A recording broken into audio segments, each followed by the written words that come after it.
শেখ হাসিনার পতনের পর আলোচনায় আগামী জাতীয় সংসদ নির্বাচন। এই নির্বাচনে আওয়ামী লীগ অংশ নিতে পারবে কিনা তা নিয়ে আছে নানা আলোচনা।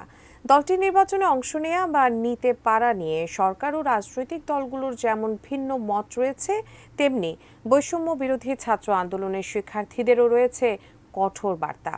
এমন অবস্থায় আওয়ামী লীগের নিবন্ধন নিয়ে বিশেষ বার্তা দিলেন প্রধান নির্বাচন কমিশনার মোহাম্মদ সোহাগ বিশ্বাসের রিপোর্ট।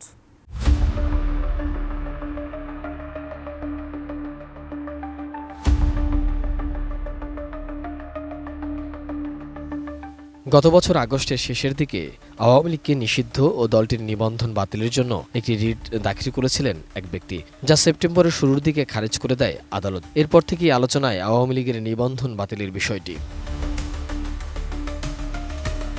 আওয়ামী লীগের নিবন্ধন থাকবে কি থাকবে না, আওয়ামী লীগ নির্বাচনে দলটি অংশ নিতে পারবে কিনা তা সময়ই বলে দেবে বলে মন্তব্য করেছেন প্রধান নির্বাচন কমিশনার এএমএম নাসির উদ্দিন।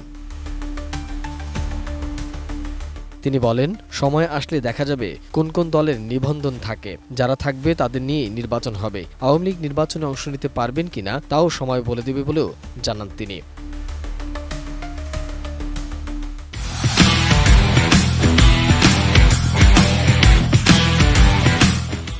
শনিবার বিকেলে সিলেট সার্কিট হাউস সম্মেলন কক্ষে ভোটার তালিকা হালনাগাদ ও ত্রয়োদশ জাতীয় সংসদ নির্বাচন উপলক্ষে মতবিনিময় সভায় একথা বলেন তিনি। সিইসি বলেন, আমাদের সংস্কার কমিশন আছে, নির্বাচনী ব্যবস্থার সংস্কার কমিশনের প্রতিবেদন এখনো পায়নি। প্রতিবেদন পেলে তারা কি কি সুপারিশ দেয় তা পর্যালোচনা করে আমরা সিদ্ধান্তে আসতে পারব।